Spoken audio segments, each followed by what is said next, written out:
विषय आहे द्राक्ष बागाला शेणखत. शेणखत तर आवश्यक आहे, शेणखत तर दिलं गेलंच पाहिजे. पण शेणखत द्यायचं कसं आणि कोणत्या पद्धतीत द्यायचं आणि कुठं आणि कसं द्यायचं? कारण की आपण ज्या पद्धतीने शेणखत पिकाला देतो ते खरोखर पिकाला मिळतं का नाही मिळतं? शेणखत म्हणल्यानंतर सगळ्यात महत्त्वाची गोष्ट लक्षात घेण्यासारखी आहे, शेणखत हे पिकाला गरज नाही आहे. शेणखताची गरज जमिनीला असते. जमिनीतील जीवाणूंची संख्या वाढवण्यासाठी आपण शेणखत देतो आणि शेणखत नेहमी ओलं असावं. आता आपण इथं पाहतोय हे शेणखत पूर्णपणे कोरडं पडलेलं आहे, वाळलेलं आहे. असं वाळलेलं शेणखत पिकाला काही गरजेचं नाही, काही फायद्याचं ठरत नाही. ह्याचा फायदा फक्त 20 ते 25% होतो. उरलेलं शेण वायात जातं आणि त्याचा फायदा काय होतो? तर फक्त 20-25% एवढा मोठा खर्च करायचा का? शेणखत म्हणल्यानंतर एवढं लक्षात घ्या, शेणखत नेहमी ओलं असलं पाहिजे. शेणखतामध्ये असंख्य जीवजंतू जीवाणू आहेत की ते जीवाणू नंतर जमिनीत जातात, जमिनीत पसरतात, वाढतात आणि पिकाला अन्न घटक उपलब्ध करून देण्यासाठी ते जीवाणू जमिनीची सुपीकता वाढवतात. म्हणून शेणखताला महत्त्व आहे. पण शेणखत कोरडं जर तुम्ही घालत असाल किंवा कोरडं शेणखताचा जर तुम्हाला फायदा वाटत असेल तर शेतकरी बंधूंनो हे लक्षात घ्या, शेणखत कधीही कोरडं नसावं. शेणखत नेहमी वाफच्या स्थितीमध्ये असावं, अर्धवट कच्चं असावं, कमीत कमी 20% ओलावा असलाच पाहिजे. आणि जेव्हा आपण शेणखत टाकून देतो त्याच्यावरती माती पडणं गरजेचं आहे. आपण मातीच टाकत नाही, त्याच्यावरची ओल टिकली पाहिजे. ठिबक आहे पण तरीसुद्धा शेणखत इथं आहे, ठिबक इकडं आहे, हे कसं चालतं? खताची मात्रा सुद्धा व्यवस्थित देत असताना मातीमध्ये गेली पाहिजे. हे शेणखत जे आहे हे मातीला पाहिजे.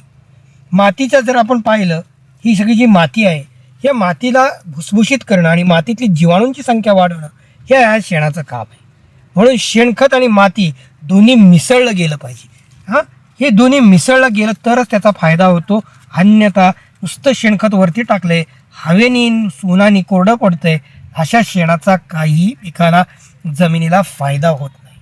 म्हणजे शेणखत जे वापरायचं हे ओलं असलेलं शेणखत वापरावं. आणि शेणखत म्हणजे काय हे लक्षात घ्या.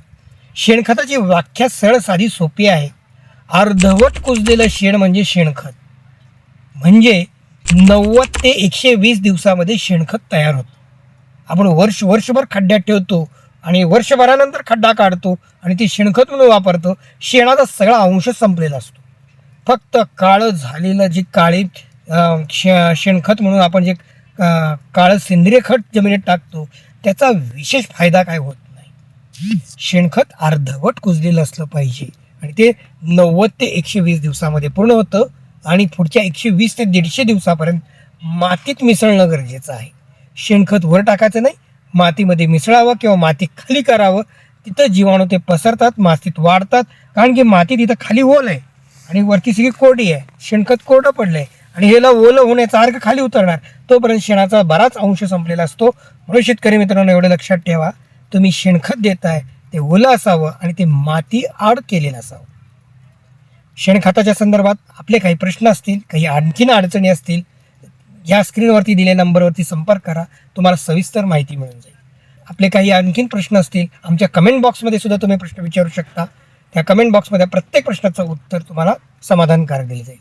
हा व्हिडिओ नक्कीच आवडला असणार तर लाईक करायला विसरू नका आणि जास्तीत जास्त शेतकऱ्यांपर्यंत हा व्हिडिओ शेअर करा. हा चॅनल सबस्क्राईब केलं नसेल तर सबस्क्राईब आत्ताच करा, जेणेकरून अशी नवीन नवीन माहितीचे व्हिडिओ आम्हाला तुमच्यापर्यंत पोहोचवणं आणि त्याचे नोटिफिकेशन तुम्हाला वेळेत मिळण्यासाठी हे चॅनल सबस्क्राईब नक्की करा. धन्यवाद.